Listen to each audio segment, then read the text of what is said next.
আপনারা যারা WB, SSC group ডির জন্য প্রস্তুতি নিচ্ছেন, আজকের আমাদের এই মক টেস্ট 25 ভিডিওটি হতে চলেছে আপনাদের জন্য। আমি শুভেন্দু স্যার। আজকের এই ভিডিওতে আমি আলোচনা করব জিকে থেকে বাছাই করে 40টি প্রশ্ন নিয়ে। এই 40টি প্রশ্নের মধ্যে আপনি কতগুলি প্রশ্নের সঠিক উত্তর করতে পারলেন, ভিডিওর কমেন্ট সেকশনে অবশ্যই কমেন্ট করে জানাতে ভুলবেন না। আর আপনারা যারা আমাদের আগের ভিডিওগুলি দেখেননি, এই ভিডিওর আই বাটনে ক্লিক করে চাইলে আপনারা সেখান থেকে আমাদের আগের ভিডিওগুলি দেখতে পারেন। তাহলে আর দেরি না করে শুরু করা যাক আজকের ভিডিওটি। আমাদের আগের ভিডিওতে আপনাদের জন্য একটি হোমওয়ার্ক প্রশ্ন দেওয়া ছিল। সেই প্রশ্নটি হলো, কততম সংবিধান সংশোধনীর মাধ্যমে লোকসভায় অ্যাংলো ইন্ডিয়ানদের জন্য আসন সংরক্ষণ বাতিল করা হলো? কততম সংবিধান সংশোধনীর মাধ্যমে লোকসভায় অ্যাংলো ইন্ডিয়ানদের জন্য আসন সংরক্ষণ বাতিল করা হলো? আপনাদের মধ্যে অনেকেই এই প্রশ্নের সঠিক উত্তরটি করেছেন, আর যারা এই প্রশ্নের সঠিক উত্তরটি করেননি বা জানেন না, দেখে নিন এই প্রশ্নের সঠিক উত্তরটি কী হবে। এই প্রশ্নের সঠিক উত্তরটি হবে অপশন গ, 104তম।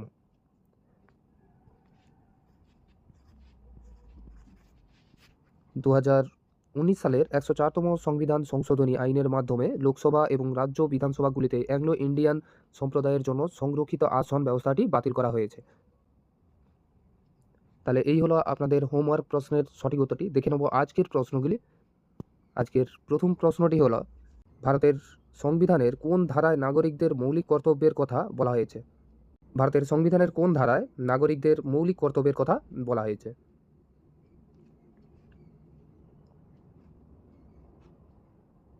এই প্রশ্নের সঠিক উত্তরটি হবে অপশন ক, ধারা 51A। মূল সংবিধানে মৌলিক কর্তব্য ছিল না।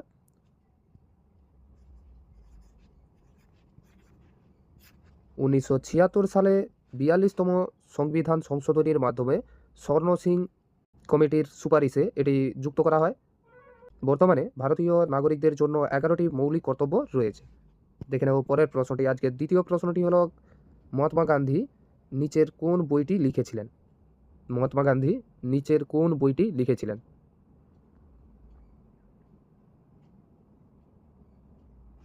এই প্রশ্নের সঠিক উত্তরটি হবে অপশন খ, মাই এক্সপেরিমেন্টস ইউথ ট্রুথ। এটি মহাত্মা গান্ধীর আত্মজীবনী। তিনি এটি মূলত গুজরাটি ভাষায় লিখেছিলেন। অন্যদিকে ডিসকভারি অফ ইন্ডিয়া জওহরলাল নেহরুর এবং India wings freedom Maulana Abul Kalam আজাদের লেখা। দেখে নেব পরের প্রশ্নটি। জামশেদপুর শহরটি কোন নদীর তীরে অবস্থিত? জামশেদপুর শহরটি কোন নদীর তীরে অবস্থিত?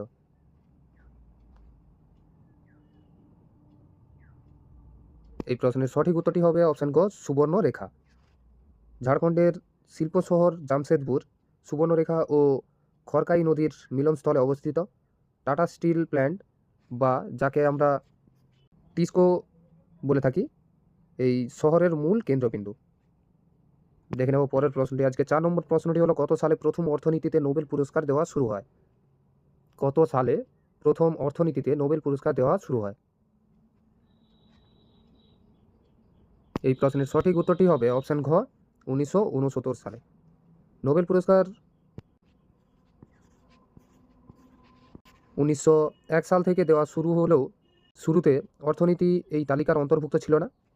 1968 সালে সুইডেনের কেন্দ্রীয় ব্যাংক তাদের 300 বছর পূর্তি উপলক্ষে এই পুরস্কার প্রবর্তন করে এবং 1969 সালে প্রথম এই পুরস্কার দেওয়া হয়। দেখে নেব পরের প্রশ্নটি। কে বেঙ্গল গ্যাজেট নামক ভারতের প্রথম পত্রিকাটি প্রকাশ করেন? কে বেঙ্গল গ্যাজেট নামক ভারতের প্রথম পত্রিকাটি প্রকাশ করেন?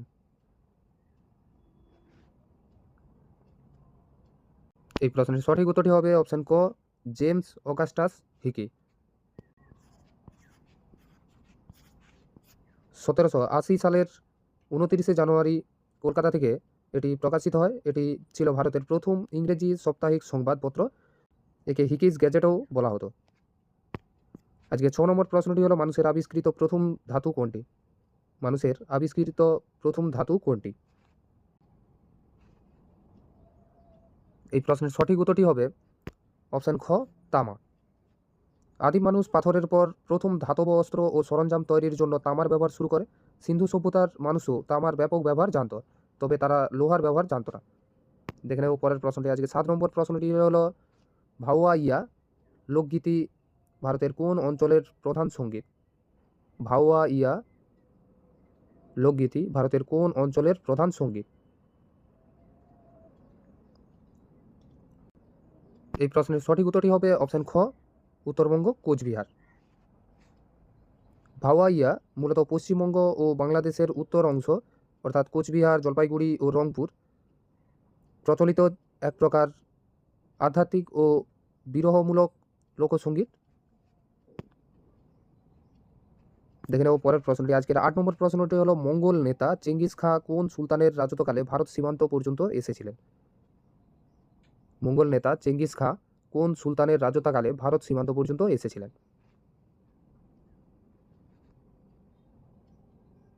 এই প্রশ্নের সঠিক উত্তরটি হবে অপশন গ, ইলতুৎমিশ।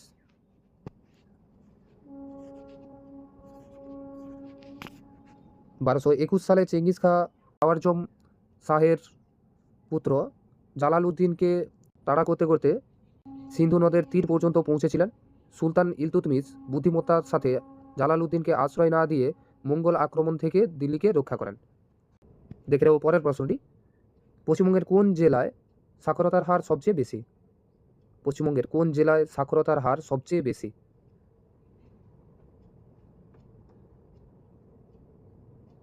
এই প্রশ্নের সঠিক উত্তরটি হবে অপশন ঘ, পূর্ব মেদিনীপুর। 2011 সালের আদিমশুমারি অনুযায়ী পূর্ব মেদিনীপুর জেলার সাক্ষরতার হার 87.66%, যা পশ্চিমবঙ্গের মধ্যে সর্বোচ্চ। দ্বিতীয় স্থানে রয়েছে কলকাতা। দেখে নেব পরের প্রশ্নটি। আজকে 10 নম্বর প্রশ্নটি হলো, নীল লোহিত কোন প্রখ্যাত সাহিত্যিকের ছদ্মনাম? নীল লোহিত কোন প্রখ্যাত সাহিত্যিকের ছদ্মনাম? এই প্রশ্নের সঠিক উত্তরটি হবে অপশন খ, সুনীল গঙ্গোপাধ্যায়। সুনীল গঙ্গোপাধ্যায় অনেক ছদ্মনামে লিখতেন, যার মধ্যে নীল লোহিত, সনাতন পাঠক এবং কৃত্তিবাস অন্যতম। নীল লোহিত নামেই তিনি তার জনপ্রিয় ভ্রমণ কাহিনীগুলো লিখতেন। আজকের 11 নম্বর প্রশ্নটি হলো, জৈন ধর্মগুরু মহাবীর কোথায় শেষ নিঃশ্বাস ত্যাগ করেন? জৈন ধর্মগুরু মহাবীর কোথায় শেষ নিঃশ্বাস ত্যাগ করেন?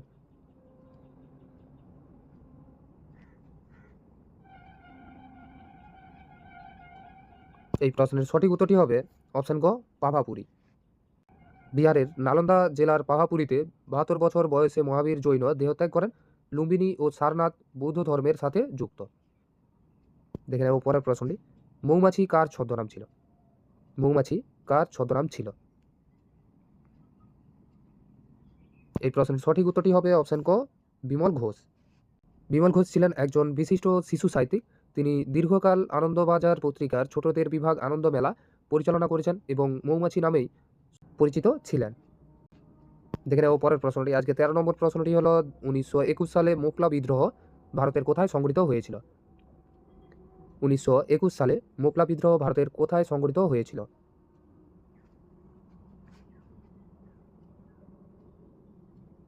এই প্রশ্নটির সঠিক উত্তরটি হবে অপশন খ, কেরালা।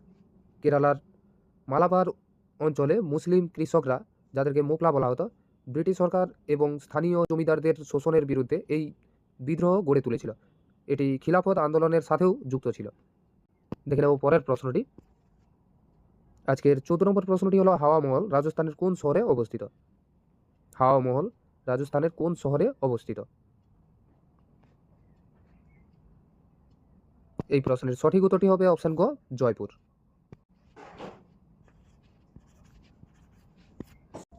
1799 সালে মহারাজা সওয়াই প্রতাপ সিং এটি নির্মাণ করেন। এটিতে মোট 953টি ছোট জানালা বা ঝরোখা রয়েছে, যাতে রাজপরিবারের মহিলারা রাস্তার উৎসব দেখতে পারেন। দেখে নেব পরের প্রশ্নটি। আজকের 15 নম্বর প্রশ্নটি হলো, টি শব্দটি কোন খেলার সাথে ওতপ্রোতভাবে যুক্ত? টি শব্দটি কোন খেলার সাথে ওতপ্রোতভাবে যুক্ত?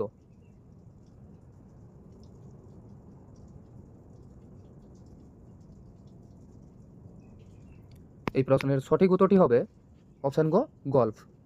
গল্ফ খেলায় বলটিকে যে ছোট খুঁটির মতো জিনিসের ওপর বসিয়ে প্রথম শটটি মারা হয় তাকে বলা হয় টি। দেখে নেব পরের প্রশ্নটি। মুর্শিদ কুলি খাঁ ঢাকা থেকে বাংলার রাজধানী কোথায় স্থানান্তরিত করেন? মুর্শিদ কুলি খাঁ ঢাকা থেকে বাংলার রাজধানী কোথায় স্থানান্তরিত করেন? এই প্রশ্নের সঠিক উত্তরটি হবে অপশন গ, মুর্শিদাবাদ। প্রশাসনিক সুবিধার জন্য 1717 সালে মুর্শিদ কুলি খাঁ রাজধানী ঢাকা থেকে মুকসুদাবাদে আনেন এবং নিজের নাম অনুসারে শহরের নাম রাখেন মুর্শিদাবাদ। দেখে নেব পরের প্রশ্নটি। আজকে 17 নম্বর প্রশ্নটি হলো পাবলিক সার্ভিস কমিশনের চেয়ারম্যানকে কে নিয়োগ করেন?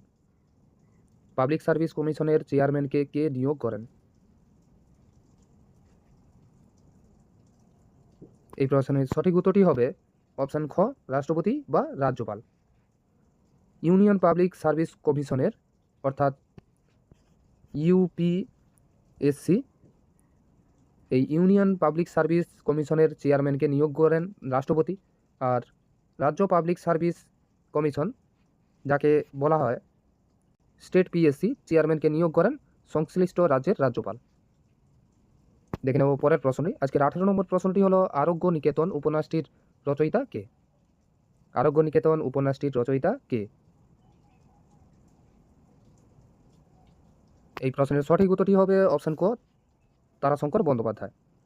এই উপন্যাসটির জন্য তারাশঙ্কর বন্দ্যোপাধ্যায় সাহিত্য একাডেমি এবং রবীন্দ্র পুরস্কার পেয়েছিলেন। এটি গ্রামীণ বাংলার আয়ুর্বেদ ও আধুনিক চিকিৎসা ব্যবস্থার দ্বন্দ্ব নিয়ে লেখা।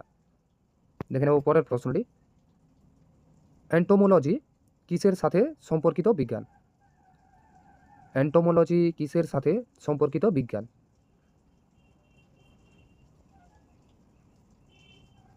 এই প্রশ্নের সঠিক উত্তরটি হবে অপশন খ, পতঙ্গ সংক্রান্ত পাঠ। বিজ্ঞানের যে শাখায় পতঙ্গ বা পোকামাকড়ের শ্রেণীবিভাগ, জীবনচক্র এবং পরিবেশের ওপর তাদের প্রভাব নিয়ে আলোচনা করা হয় তাকে এন্টোমোলজি বলে। দেখে নেব পরের প্রশ্নটি। আজকের 20 নম্বর প্রশ্নটি হলো জাতীয় শিক্ষানীতি 2020 পূর্বতন কোন শিক্ষানীতিকে প্রতিস্থাপন করেছে?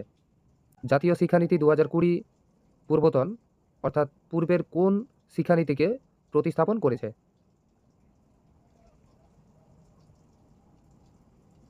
এই প্রশ্নের সঠিক উত্তরটি হবে অপশন ক, 1986 সালের শিক্ষানীতি। দীর্ঘ 34 বছর পর ভারতের নতুন শিক্ষানীতি আনা হয়েছে। এতে পুরনো 5+3+2 কাঠামো বদলে তার জায়গায় 5+3+3+4 কাঠামো চালু করা হয়েছে। দেখে নেব পরের প্রশ্নটি। ভারতের কোন রাজ্যের সরকার কৃষকদের আয় দ্বিগুণ করার লক্ষ্যে কিষাণ কল্যাণ মিশন শুরু করেছে? ভারতের কোন রাজ্যের সরকার কৃষকদের আয় দ্বিগুণ করার লক্ষ্যে কিষাণ কল্যাণ মিশন শুরু করেছে?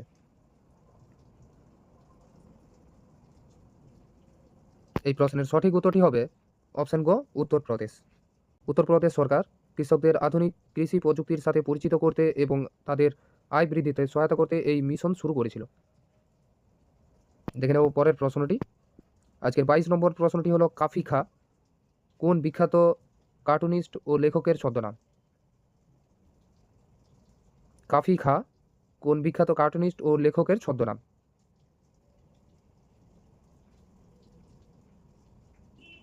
এই প্রশ্নের সঠিক উত্তরটি হবে অপশন ক, প্রফুল্ল লাহিড়ী। প্রফুল্ল লাহিড়ী আনন্দবাজার পত্রিকায় কাফি খাঁ নামে রাজনৈতিক ও সামাজিক ব্যঙ্গচিত্র বা কার্টুন আঁকতেন। দেখে নেব পরের প্রশ্নটি। আজকে 23 নম্বর প্রশ্নটি হলো গোয়ার রাজধানীর নাম কি? গোয়ার রাজধানীর নাম কি? এই প্রশ্নের সঠিক উত্তরটি হবে অপশন গ, পানাজি। গোয়া ভারতের সবচেয়ে ছোট রাজ্য। এর রাজধানী পানাজি মান্ডোভি নদীর তীরে অবস্থিত। 1961 সাল পর্যন্ত এটি পর্তুগিজদের অধীনে ছিল। দেখে নেব পরের প্রশ্নটি। সম্প্রতি ভারতের কোন শহরে দৃষ্টিহীনদের জন্য সংবিধানের ব্রেল ভার্সান প্রকাশ করা হয়েছে? সম্প্রতি ভারতের কোন শহরে দৃষ্টিহীনদের জন্য সংবিধানের ব্রেইল ভার্সান প্রকাশ করা হয়েছে? এই প্রশ্নের সঠিক উত্তরটি হবে অপশন ক, মুম্বাই। জনসাধারণ যাতে ভারতের সংবিধান সম্পর্কে জানতে পারেন সেজন্য মুম্বাইয়ের বৌদ্ধিক সম্পদ অধিকার সুরক্ষা ফোরাম এই ব্রেইল সংরক্ষণটি প্রকাশ করেছে। দেখে নেব পরের প্রশ্নটি।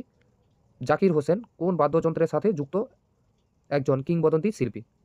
জাকির হোসেন কোন বাদ্যযন্ত্রের সাথে যুক্ত একজন কিংবদন্তি শিল্পী? এই প্রশ্নের সঠিক উত্তরটি হবে অপশন খ, তবলা। উস্তাদ জাকির হোসেন একজন বিশ্বখ্যাত তবলাবাদক। তিনি পদ্মশ্রী এবং পদ্মভূষণ উপাধিতে ভূষিত হয়েছেন। দেখে নেব পরের প্রশ্নটি। আজকে 26 নম্বর প্রশ্নটি হলো শের শাহের প্রধান সেনাপতি কে ছিলেন? শের শাহের প্রধান সেনাপতি কে ছিলেন? এই প্রশ্নের সঠিক উত্তরটি হবে অপশন গ, ব্রহ্মজিৎ গৌড়। ব্রহ্মজিৎ গৌড় ছিলেন একজন হিন্দু সেনাপতি, যিনি শের শাহ সুরির হয়ে মুঘলদের বিরুদ্ধে অনেক লড়াইয়ে নেতৃত্ব দিয়েছিলেন। দেখে নেব পরের প্রশ্নটি। বাংলার দ্বৈত শাসন ব্যবস্থা কে তুলে দিয়েছিলেন? বাংলার দ্বৈত শাসন ব্যবস্থা কে তুলে দিয়েছিলেন? এই প্রশ্নের সঠিক উত্তরটি হবে অপশন খ, ওয়ারেন হেস্টিংস। 1765 সালে লর্ড ক্লাইভ দ্বৈত শাসন প্রবর্তন করেছিলেন, কিন্তু এর কুফল হিসেবে 1770 সালে 76 মন্বন্তর দেখা দিলে 1772 সালে ওয়ারেন হেস্টিংস এটি বাতিল করেন। দেখে নেব পরের প্রশ্নটি। আজকের 28 নম্বর প্রশ্নটি হলো জাতীয় উপভোক্তা দিবস কবে পালিত হয়? জাতীয় উপভোক্তা দিবস কবে পালিত হয়? এই প্রশ্নের সঠিক উত্তরটি হবে অপশন ঘ, 24শে ডিসেম্বর।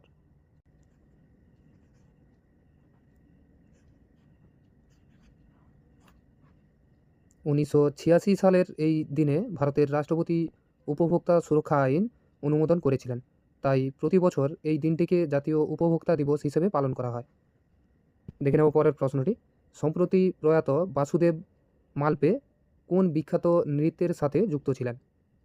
সম্প্রতি প্রয়াত বাসুদেব মালপে কোন বিখ্যাত নৃত্যের সাথে যুক্ত ছিলেন? এই প্রশ্নের সঠিক উত্তরটি হবে অপশন ক, যক্ষগান বা ইয়াক্সাগানা। যক্ষগান বা ইয়াক্সাগানা কর্ণাটকের একটি ঐতিহ্যবাহী লোকনৃত্য নাটক। বাসুদেব মালপে এই শিল্পের একজন মহান গুরু এবং শিল্পী ছিলেন। দেখে নেব পরের প্রশ্নটি। আজকের 30 নম্বর প্রশ্নটি হলো পৃথিবীর বৃহত্তম হস্তি পুনর্বাসন কেন্দ্র ভারতের কোন রাজ্যে অবস্থিত?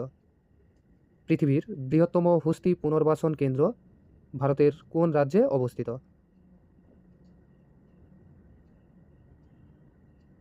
এই প্রশ্নের সঠিক উত্তরটি হবে অপশন গ, কেরালা। কেরালার তিরুবনন্তপুরম জেলার কোট্টুর নামক স্থানে বিশ্বের বৃহত্তম হাতি পুনর্বাসন কেন্দ্রটি অবস্থিত। আজকের 31 নম্বর প্রশ্নটি হলো সাগরমাথা কোন বিশ্বখ্যাত পর্বতশৃঙ্গের স্থানীয় নাম? সাগরমাথা কোন বিশ্বখ্যাত পর্বতশৃঙ্গের স্থানীয় নাম? এই প্রশ্নের সঠিক উত্তরটি হবে অপশন খ, মাউন্ট এভারেস্ট। নেপালে মাউন্ট এভারেস্টকে সাগরমাথা অর্থাৎ আকাশের কপাল বলা হয়। আবার তিব্বতী ভাষায় একে চোমোলাংমা অর্থাৎ পৃথিবীর জননী বলা হয়। দেখে নেব পরের প্রশ্নটি। আজকের 32 নম্বর প্রশ্নটি হলো মহাবীর জৈন কোথায় শেষ নিঃশ্বাস ত্যাগ করেন? মহাবীর জৈন কোথায় শেষ নিঃশ্বাস ত্যাগ করেন? এই প্রশ্নের সঠিক উত্তরটি হবে অপশন গ, পাভাপুরী। 72 বছর বয়সে বিহারের পাভাপুরীতে মহাবীর জৈনের মৃত্যু হয়। তিনি ছিলেন জৈন ধর্মের 24তম এবং শেষ তীর্থঙ্কর। আজকের 33 নম্বর প্রশ্নটি হলো কম্ব রামায়ণ ভারতের কোন ভাষায় রচিত? কম্ব রামায়ণ ভারতের কোন ভাষায় রচিত?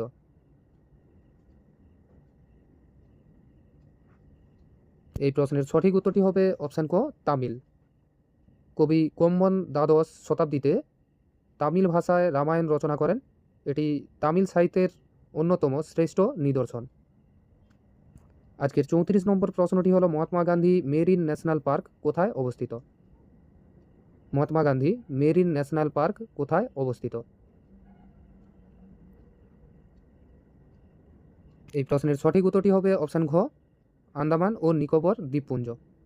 এটি আন্দামান দ্বীপপুঞ্জের ওয়ান্দুর নামক স্থানে অবস্থিত। এখানে সামুদ্রিক শৈবাল এবং কচ্ছপ সংরক্ষণ করা হয়। দেখে নেব পরের প্রশ্নটি। সুয়েজ খাল কে আবিষ্কার বা খনন করার পরিকল্পনা করেন?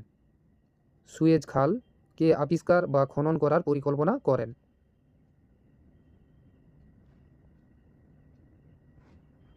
এই প্রশ্নের সঠিক উত্তরটি হবে অপশন ক, ফার্ডিনান্দ ডি লেসেপ্স। সুয়েজ খাল লোহিত সাগর ও বঙ্গোপসাগরকে যুক্ত করেছে।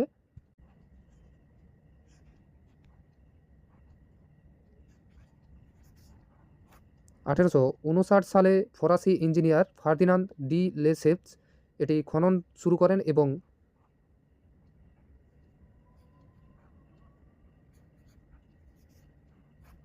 1869 সালে এটি উন্মুক্ত হয়। দেখে নেব পরের প্রশ্নটি। আজকে 36 নম্বর প্রশ্নটি হলো, সম্প্রতি নির্বাচনে নেতিবাচক ভোট বা নোটা ব্যবস্থার দাবি নিয়ে কে সুপ্রিম কোর্টের দ্বারস্থ হয়েছিলেন? সম্প্রতি নির্বাচনে নেতিবাচক ভোট বা নোটা ব্যবস্থার দাবি নিয়ে কে সুপ্রিম কোর্টের দ্বারস্থ হয়েছিলেন?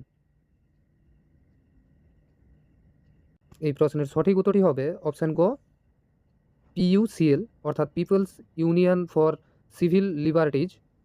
এই এনজিওর করা আবেদনের ভিত্তিতেই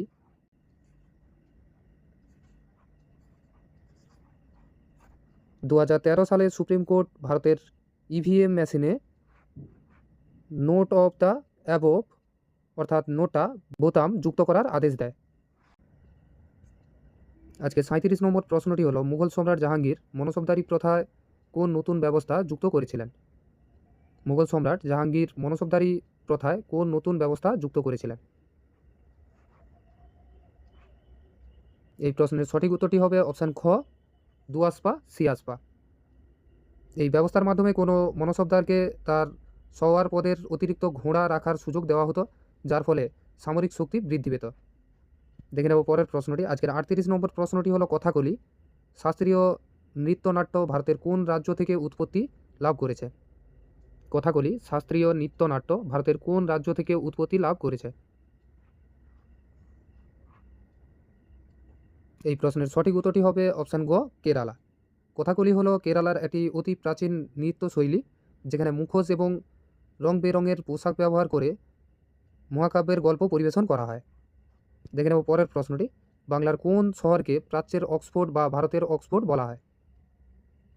বাংলার কোন শহরকে প্রাচ্যের অক্সফোর্ড বা ভারতের অক্সফোর্ড বলা হয়? এই প্রশ্নের সঠিক উত্তরটি হবে অপশান খ, নবদ্বীপ। প্রাচীনকালে নবদ্বীপ ছিল সংস্কৃত চর্চা ও ন্যায়শাস্ত্রের শ্রেষ্ঠ কেন্দ্র। শিক্ষার ব্যাপক প্রসারের কারণেই একে অক্সফোর্ড শহরের সাথে তুলনা করা হয়। দেখে নেব পরের প্রশ্নটি। আজকের 40 নম্বর ও শেষ প্রশ্নটি হলো, আমেজিং অযোধ্যা নামক সাম্প্রতিক বইটির রচয়িতা কে?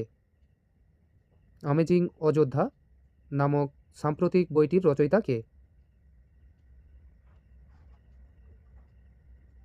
এই প্রশ্নের সঠিক উত্তরটি হবে অপশান খ, নীনা রায়।